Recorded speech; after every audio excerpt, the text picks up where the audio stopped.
What is up, guys, and welcome back to episode 69 now of the Leeds United career mode. And I said to you guys in previous episodes that we would have a big signing, and we're, as you can see, into deadline day. So here we go, guys.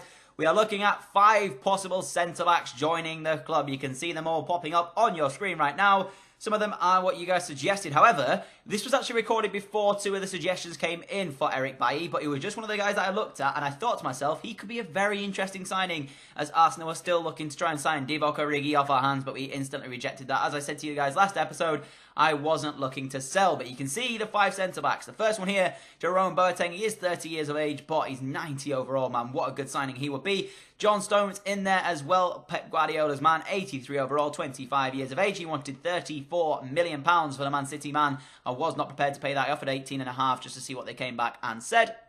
So those are the first 2. Then we had Eric Bailly, one of the suggestions that you guys made, but at the time, you guys actually didn't suggest this. This was me just looking at Eric Bailly, but since then, you guys have actually suggested him, so I offered him £24 million for the 86 rated centre-back. One of the guys here, Romagnoli, we actually were unable to see his overall at this point because I didn't have enough time to scout him. So in the end, I decided to offer him 18.5 because they said they wanted 29, and I do believe that he's around an 83 overall. And the final player is Antonio Rudiger, a very, very good centre-back for the price in Ultimate Team. Not so much on career mode, though. You can see 19.5, I offered him 13.5, and had I have needed a centre-back in a previous season, I probably would have signed Rudiger for that cheap, but he's just probably not going to be the best of the, the bunch there. We do have a lot of money still left, even after the signing of Alejandro Grimaldo in the previous episode. But you can see, guys, Roma came back and said 13.5 for Rudiger was enough. Milan came back and said unacceptable. Man City did the same thing, and Real Madrid just downright basically rejected it. But Manchester United did not reject the £24 million offer for the 25-year-old Eric Bailly. He only has 11 months left on his contract,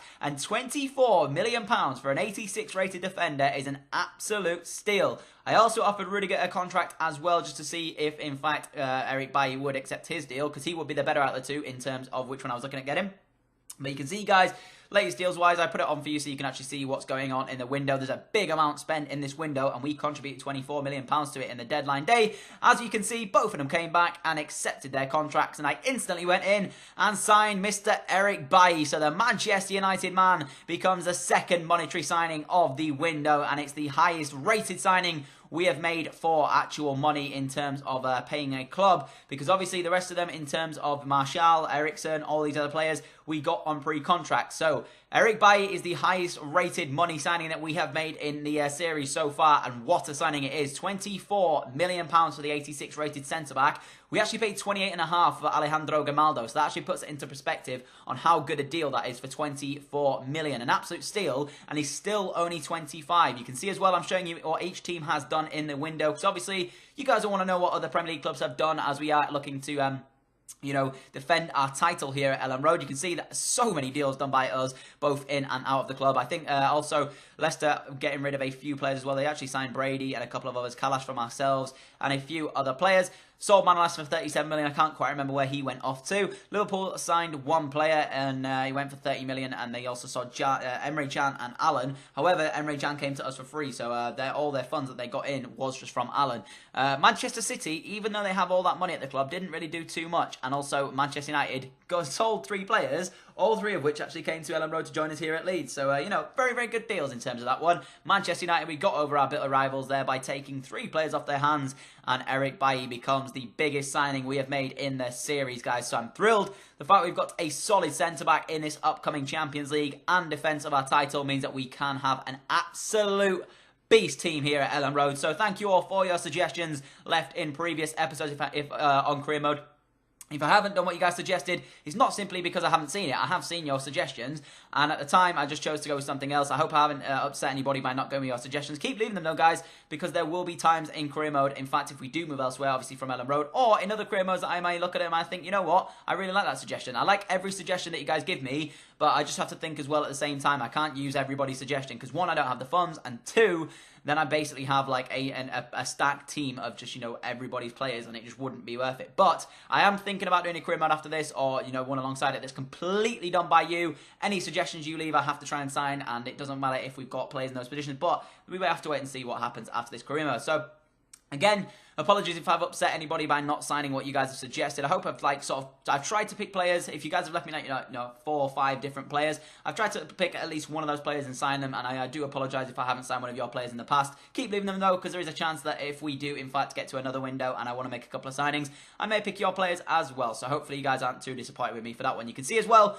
going through the Champions League groups, you can see what each group is looking like, and I have to say as well, all 4 of the English teams in the Champions League got a really tough group. We ourselves especially, we've got Atletico Madrid, Zenit St. Petersburg, and there's one more team in there as well. I can't quite remember who it is. So in terms of the group stages, there's not an easy group for any of the English sides. So it's very, very tough, our Champions League group, to try and get out of. You can see as well, our backup keeper in the Chinese, Lu, he's almost 80 rated, so that's very nice to see as well. We've got 2 goalkeepers here at the club. Bernard Leno, who's 88, and then we also have our backup one there, almost at 80 rated. We're going to show you a squad report as well. Like always, if you want to check out any of the players, simply pause it on whichever player you want to check out and check it out in more detail. And you're going to have to be actually quick with the pause button, because I actually did speed this up to be able to get through it. Grimaldo obviously up by 1. Very good growth on him. You can see what each player is doing. It is very sped up, so I apologise if I've sped it up too much and you can't quite pause the video. So again, I apologise. Anthony Martial though, guys, 88 rated. And like I said, Joel Green is a 90 rated player. So we have our first 90 rated player in Ellen Road. I didn't know if he made it last episode. I mentioned it last episode,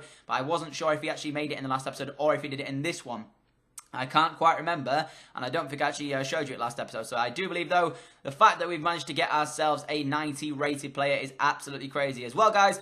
From the next episode, episode number 70, I will be changing around a lot of the kits, but if I forget to do that again, I'm just an idiot sometimes when it comes to this. I am very forgetful when it comes to changing around kit numbers on players. So hopefully you guys as well, it won't be too disappointed if I haven't changed it, but I'm hoping that I'll remember for episode 70 to change over the kits. You guys have left some suggestions, so thank you again for those suggestions left in previous episodes as well. Number 1 of you guys suggested that we give Suso number 20 because that was his number at Liverpool. I think that was actually, I can't remember what else you guys suggested. I think Emre Moore and Martial were also in there as well at number 9 and number 7. So, I'll change them up when we get, in fact, through to the next episode, and hopefully I'll remember to do that in that one.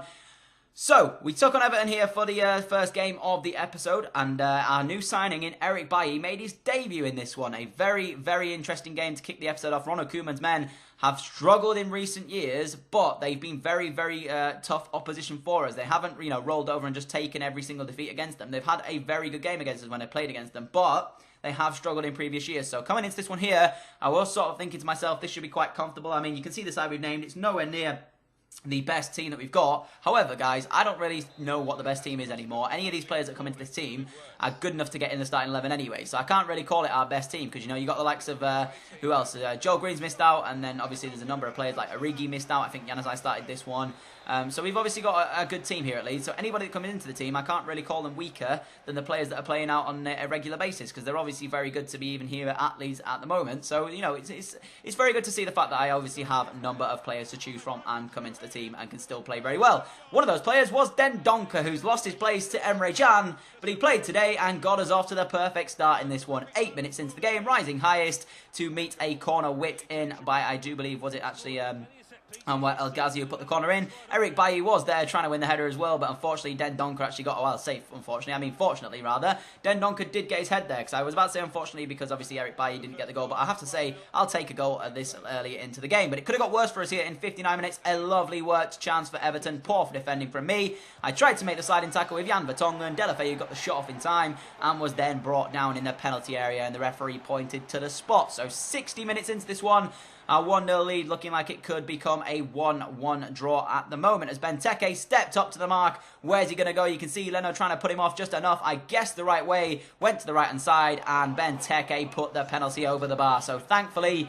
it still remained 1-0 in the game. And we went into the later on in the second half now, as Everton tried to get a chance for themselves. I pretty much put it on defensive at this point. I didn't want to concede a goal here, so I knew if I conceded that it would be very, very tough, because Everton had momentum in the second half going all their way. But Joel Green put a lot of pressure on Van der Horn there at the left-back spot. I don't even know if it was Van der Horn. A lot of luck, though, with the fact that the Everton man was actually down injured. Origi came off the bench and makes it 1-0 to, or 2-0, sorry, to the Leeds United team. A very, very nicely worked goal. A lot of luck with the fact that the Everton defender was still injured as Joel Green took that big touch I was unaware that he was still there. He then realises that Joe Green's gone past him and tries to run back to goal, but there's no chance of that happening. And Origi, a really smart finish in the end, because that could have gone straight at the goalkeeper, but he lifts it just enough over the goalkeeper to make it go into the back of the net. So we were leading the game by 2-0, and it was just as well the fact that we were leading the game by 2-0, because then this happened later on in the game as Joe Green down the right hand side gives it inside to Eriksen. Eriksen inside to Emre Can. Can then tries to pass the ball through, but gives it away. Comes to Tom Cleverley. Cleverley beats the sliding tackle of Eric. I think it was Eric Bailly. No, it wasn't. Sorry, it was. I'm not entirely sure who the sliding tackle came in from. It might have been Dendonk, actually. I don't know how I've got them mixed up, but yeah, I have done. And you can see, good save initially by Leno, and the ball came back to an Everton man in the form of Christian Benteke, making up for the penalty miss there by getting himself on the score sheet. But it wasn't enough for Everton, and they did, in fact, lose the game by 2-1. A very, very tough game. I said to you guys when we came into this one here against Everton that it was not going to be easy because there are tough opposition. You can see actually by the match facts, it was a very close game in terms of that one, but we just about managed to edge it 2-1, and we're still unbeaten and have a 100% record in the league, and our title defence has got off to the perfect start here. You can see as well, Spurs winning away at Villa, so Spurs again are probably going to be up there this season and challenging for the title, much like they were last season.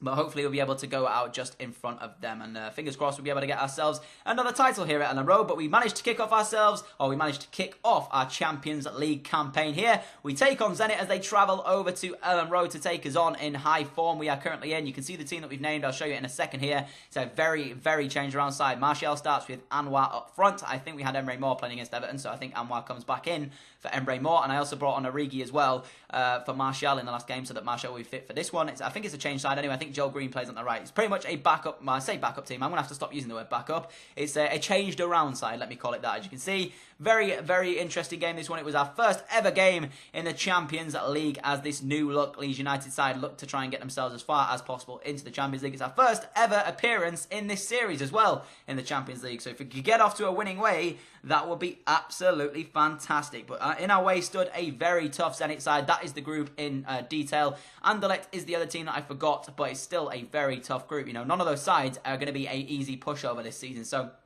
I think we may have an interesting group on our hands in terms of who's going to get out of this, because anybody can. You can see the team there. Barkley comes in for his first start in an Ellen Road Leeds United shirt. Very, very good for him to actually get into the team. But I mean, he's number 41. Let's just, you know, it's just stupid to have numbers like that. So I am going to have to go and change them because it's pretty damn stupid to have the numbers as they are. You can see the Zenit team though. There's a number of names in there that I recognise. The most sort of recognisable is Jujuba up front, and on top of that, Garcia, the former Manchester City man at CDM. But the first chance actually fell the way of the visiting side. Came on the line here. Shatov caused me danger all game long. He was so good on that left-hand side. Puts a dangerous ball in, I have to say, but a poor header at the back post, and it really should have been Zenit 1-0 up in the game. But you can see there, we actually picked up an injury to Anthony Martial. So he's been scoring goals for us. He's been good as well for this Leeds United team, and he's injured. So hopefully it's not a long-term injury. I will show you at the end of the episode, and you can see how long he's out for. But just as Anthony Martial gets injured, what happens? Ross Barkley then gets injured as well. You can see I'm not entirely sure what on earth happened there, but then he was down on the ground. So within the space of 5 in-game minutes,